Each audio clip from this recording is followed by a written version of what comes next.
Sızıq usuli, yəni sızıq sızış usuli. Adətdə biz ma sızıqlamanda sızsaqmı? Sızıqnınki x, y deydigan 4 tal noqtası var ekan qoy.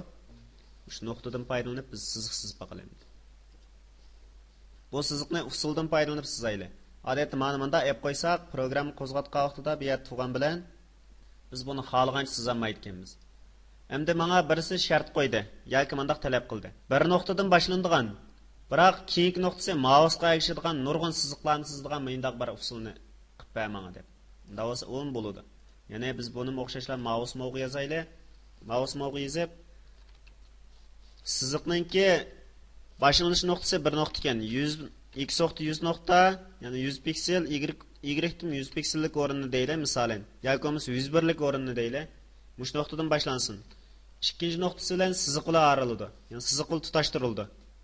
İkinci nuqtasining qiymatini x nuqtaki qiymatini x, y nuqtaki qiymatini y ko'rib qo'yay. Chunki bu mousening o'rni to'g'ri. Mouse shu programni qo'zg'atdim. Ekeldim. Mayadroq eklay, chunki biz nuqtaliq o'rni oyatning bo'lib qolsa, sizlavatılğa mana. Tartışım qo'yib, sizlavat. Başlanish nuqtasi 1, ammo sizlash nuqtasi ayrim mana. Programni qo'zg'atdim, başlanish nuqtasi 1, xohlagancha sizib olsam bo'ladi. Line, siziq sizish. Yotkash usuli endi. Biz burunqi vaqtida ko'p so'zlagan bu yotkashni. Yotkash usuli. Yani maş komandani yotkimekçi olsammi yoki razmir tanishmoqchi olsammi, bek ko'p ishlatamiz buni. Bir vaqtda 4 parametrni o'ziga seplayalig'anligi uchun shkala yediz yoki top left degandek avarishlikdan qutulish uchun maş mowni ishlatamiz. Men komandani har bir chekkanda o'zini bir-birlik yotkaydigan qilib tanishapray. Komandaninki mowsi yotkash qo'y. Yotkash usuli. X o'qtiki o'rnini, ya'ni leftki o'rnini men bunda qilay.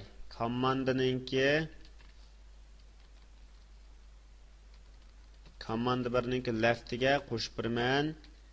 Komanda birninki kengligini deb qo'yay.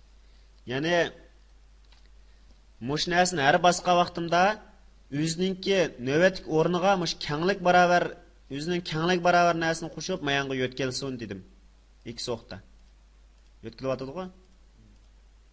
O'zining kengligi barobar. Hozir bassam ham yotkaymayman. Yotkash, mow, o'rinni yotkash. Odatda biz buni razmir tanishishga ishlatamiz. Masalan, text boxdan birini oldim mayaga. Mush text boxni mush ko'znakning ichiga liqil to'ldirib qilib berma desam, men resize degan adresiga program yozishim kerak. Daq program yozaman. Text birninki mouse. Hozir biz nim bilan tanlash demoqchi buni? Forum bilan shundaqo. Text birning mouse. Endi buni men left nuqtasini forum birninki yoki bo'lmasa meninki shkal left bilan egizligini meninki shkal to'pi bilan kengligini meninki shkal vidiz bilan, ya'ni shkal kengligi bilan egizligini yana o'xshash meninki shkal egizligi bilan teng qilib qo'yay. Men demoqchi, mana shkal deganimiz ish ramkini, ichiga turgan narsalarni ko'rsatadi. Ichiga turgan doirani, mushu to'rtkatekning ichini, hargiz mas siziqlarning sirtini yoki ma'ning sirtini yoki boshqa yana emas, mushu katekchining ichidagi tilrang ko'rinib turgan rayonni ko'rsatadi. Hozir deb qo'ydim. Mana esa sol tarafdagi nuqtaga mayaga chaplassin, ustki nuqtaga mayaga chaplassin, kenglik mushning kengligi bilan teng bo'lsin, egizlik mushning egizligi bilan teng bo'lsin deb qo'ydim. Unda bo'lsa programni qo'zg'atib boqaymi? Programni qo'zg'atsam mana. Hozir resize bo'lganligi uchun, razmir o'zgarganda bo'lganligi uchun men o'zgarsam margiz bu kichiklab qolmaydi ayadi. Teng cho'ngayib, teng kichiklaydi. Shundaq tengshaymiz. Bu mowninki aloydigi. Mow yotkash. Laylimi tizimlik. Masalan, men odatda ma'lumotning ustida forumning ustida mouse'ni cheksam, laylim tizimlik chiqib ketgan qo'y. Mushunda laylim tizimlik. Mouse'ni chekkan vaqtida 10 kun chekkan vaqtda chiqadigan laylim tizimlik. Buni qanday hosil qilamiz? Buni hosil qilish uchun eng avval tizimlik qo'shamiz. Ya'ni knop taqsidan Ctrl E ni yoki bo'lmasa qurol tizimligining ichidan tizimlik qo'shish deganni qo'shib, tizimlik tahrirlash uchun mana shu tizimlik qo'shamiz. Masalan, xmr it Keyingi ostiga birinchi tushudi, mayaga qo'shib qo'yay. Tahrir 1 deb qo'yay.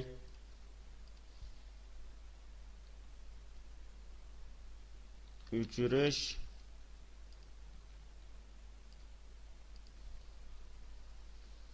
qaytish deb mushundaq narsalarni qildim-ku. Qilib, mani ichiga bir qadam surdim. Mani ichiga bir qadam surdim. Mani ichiga bir qadam surdim. Jazmlashtirdim. Maninki menda indekslik qolgan bir narsani qo'yib qo'yay. Jazmlashtirgandan yoq mayak bir tizimlik chiqdi.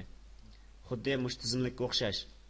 Tizimlikdan birini qurib oldim. Endi bu tizimlikni yo'shirib qo'yishim kerak-da avval. Bu tizimlikni yo'shirib mayani ko'rsatmaydigan holatga keltirdim. Tizimlikninki asos qarasam Xmr IT degan xat bilan o'xshashlar, ya'ni mayatki ismimi Xmr IT ekan.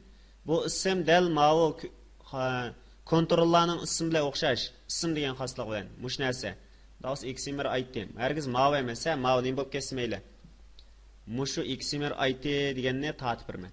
Qanday tatiyman? Mush forumninki tiz qo'zg'atilgan knopkasiga tatiyman. Biz hozir shu usulni ko'rmoqchi-ku. Meninki pop ma'nosi. Yani leylim tizimligi Xmr IT bo'lsin. Bu yer demakchi, mush mouseni chekka vaqtim chiqadigan leylim tizimlik Xmr IT bo'lsin. Ammo bu hargiz lo'diga yozilish bo'lmaydi-da, shundaymi? Load degan qo'zg'alishi qilib chiqarib qo'yadigan nima bu? Shunga men buni mousening besilish hodisasiga yo'tkayman. Mouse down. Buningga shart qo'yib yo'tkishim kerak. Hozir mandal yo'tkab qo'ysam, programni qo'zg'atdim mana. O'ng knopkani bassammi, so'l knopkani bassammi, o'rta knopkani bassammi yo'tkilib ketayotgan-ku. Biroq mushu leylim tizimlik chiqdi zodi. Leylim tizimlikni mushundaq chiqiramiz. Endi men buni knopkaninki qaysi knopkaga chiqishini cheklashim kerak. Masalan, agar button deganimiz teng 1 bo'lsa, u holda deb ma'noga o'xshash cheklashim kerak. Ya'ni knopka mousening knopkasidan qaysi besilsa, andan chiqadi degandek. Mana qo'zg'atdim, hozir o'ng knopkani bassam chiqmaydi. O'rta knopkani bassam chiqmaydi, faqat so'l knopkani bassam ham chiqadi. Chunki mayatga button 1 deganimiz mousening so'l knopkasini ko'rsatadi. Agar men button 2 desam, u holda programni qo'zg'atib mousening o'ng knopkasini bassam chiqadi. So'l knopkada yo'q. Agar button 4 desam, u holda o'rta knopkani basqa vaqtimda chiqadi. O'ng knopkada yo'q, so'l knopkada yo'q, o'rta knopkani bassam, bu leylim tizimlik chiqadi. Demak, mushundaq cheklashga diqqat qilishimiz kerak. Mayatga button deganimiz mush mouseninki knopkasininki qimmatini oladi. 1 bo'lsa o'ng so'l knopka, 2 bo'lsa o'ng knopka, 4 bo'lsa o'rta knopkani ko'rsatadi. Yangilash. Bu yangilashni biz torbeketni misolga olsak bakroq tushunamiz. Shunga men torbet ko'rgishni misolga olib ishlab beray. Mousening o'ng knopkasini mayat cheksiz kontrollar deydi-ku. Kontrollarning ichiga kirib web browser yoki Microsoft Internet Control deb bir kontrol bor ekan-ku mayada. Internet Control degan kontrolni qo'shiman. Jazmlashtirdim-a? Qo'shildi-ku mayaga. Asan bu web browser deb bir kontrol qo'shiladi. Web browser ekan-ku ismi. Ismini ko'chirib elib oldim. Elib olgandan yaqin men eng avval buni yangilig'inimni ko'rsatish uchun buni bir torbeketni ulab beray, shundaqmi? Forumning chekilish hadisi qilib qo'yaylik. Forumning chekilish hadisiga men bundaq yozib qo'yman. Web browserninki ochadigan torbetning adresini menga kirgizib beraman. http xmr.it.com. Hozir mushuni qo'zg'atib berdim-ku. Programni qo'zg'atdim. Qo'zg'atib, mana men bir qitim cheksam, mayada Xmr.it ning torbeti ochiladi. Xmr.it mayaga ochildi-ku mana. Xmr.it ochildi. Endi men mushni yangilamoqchi. Yangilash usulidan foydalanib buni yangilamoqchi edim. Men qanday yangilamoqchi? Knopkadan birini ilib, mushaga yozib qo'yay. Web browserninki refresh. Yangilash degan usulni. Mushni yozib qo'ysam bo'ldi. Programni qo'zg'atdim. Hozir ma'ni bassam, xatolik chiqyapti-ku. Programni qayta qo'zg'atdim. Qo'zg'atib men ma'ni bastım. Torbeket ochildi. Ochilgandan yoq ma'ni besib boqay. Yoki bo'lmasa, hozir yangilanganni ko'rmagan bo'lsanglar, ma'u holatga qaranglar. Hozir ichilib bo'ldi. Men refresh bilan bir qitim yengilay. Qayta yengilib ketdim bat. Bet yengilib ketdi-ku. Demak, refresh degan usul yengilash, ya'ni mousening o'ng knopkasini cheksakmi chiqadi, yoki bo'lmasa tor ko'rgishning ustida F5 ni bassaqmi bo'ladi-ku. Yengilash degan usulning programmasi, shuning programmasi shu bir qurilma. Fokuslash usuli. Biz doim uchratib turamiz. Masalan, tor beketildi bo'lsin, yumshoq detallarda bo'lsin, maxfiy shifrni xato kirgizib qolsak, nada xatolik bo'lgan bo'lsa, shu yerga nurbelga keyin otlab ketadi-ku. Biz garchi masalan manda narsa bor endi, misol birdan text box, yana birdan text box, yana birdan text box bor-da. Men bu text box 3 dan text boxning ichidan birisiga uchurni xato kirgizsam yoki masalan text 2 ga deylik, text 2 ga uchurni xato kirgizsam, jazmlashtirish knopkasini bosgan vaqtimda nurbelga text 2 da ko'rinsin, ham mushning ichini quruqda versin deydigan bir talabim bo'lgan bo'lsa, mush vaqtda qo'llanilgan usul. Qaranglar. Musha gashta bir program yozib qo'yaymi? Oddiy qilib yozayman, ha. Text 2 ninki text deganim tang quruq. Text 2 ninki set focus. Text 2 ninki set focus bo'ldi. Programni qo'zg'atdim. Hozir nurbel qaysida?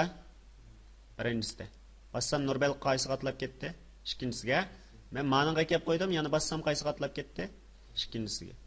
Demak, set focus degan gap nurbelgini shu yerga yo'tkab, shuning akirib birdi, yani kuchkiga qilib birdi shu yani. Set focusni tushundingmi? Birisi menga mush mousening mangan o'rinda bir iz qolsin deydigan bir shart qo'ydi. Program yozgan vaqtida ko'znakning ustida mouseni yo'tkisang bir iz qolib qolsin. Mushning programmasini yozadi. Buni asaroq yozishning usuli bormi yoki mouseni har manga yerimga birdan chekishim kerakmi? Men yozib boqaymi?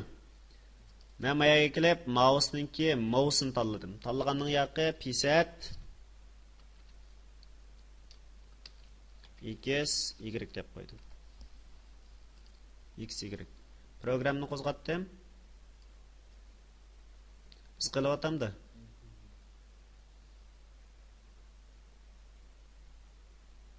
Ketdim. Pset nuqta urib birdi. Nuqta. Pset deymiz X va Y dan iborat o'ringa nuqta urib birdi. Shikallash. Ya'ni fokuslash degan shu. Mana qaranglar. Biz hozir siziq sizish degan usulni ko'rib bo'ldik shundaqmi? Line orqali sizimiz. Endi men mushu ikkidan siziq sizay, bu ikkidan siziq dal mushu formninki o'ttirg'i chiqsin.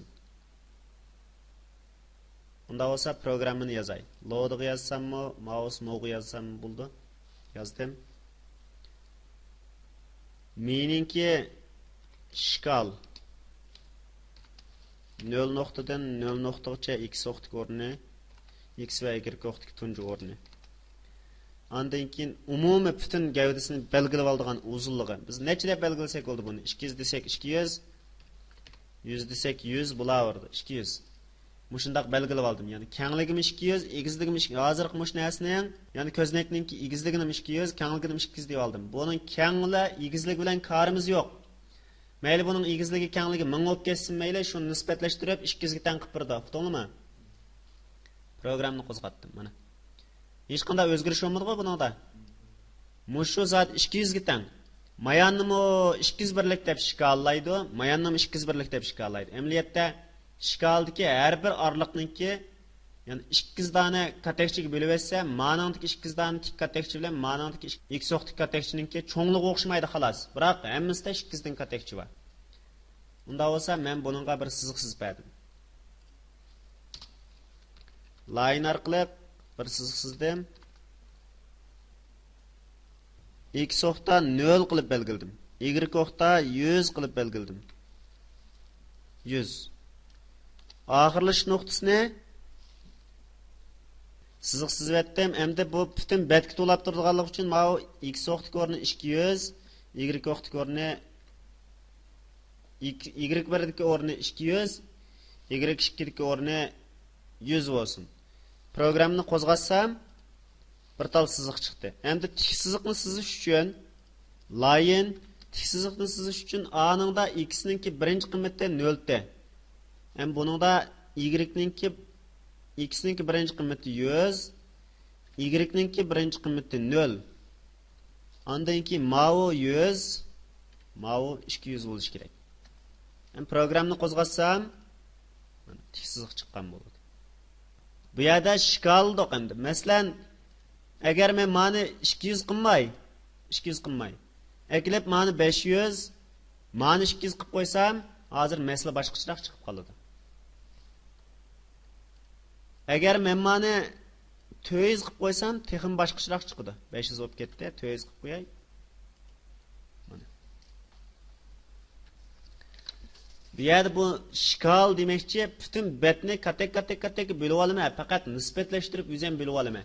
Sen 500 ga dedim, kengligini 500 ga bilib qo'ydim, egizligini 400 ga bilib qo'ydim. Ammo bu yerda katekchilarninki orlig'i o'xshamaydi, shundaqmi? Orlig'i o'xshamaydi. Ammo zodi birisi 500, birisi 400 talba deganni bildirmoqchi. Shkal.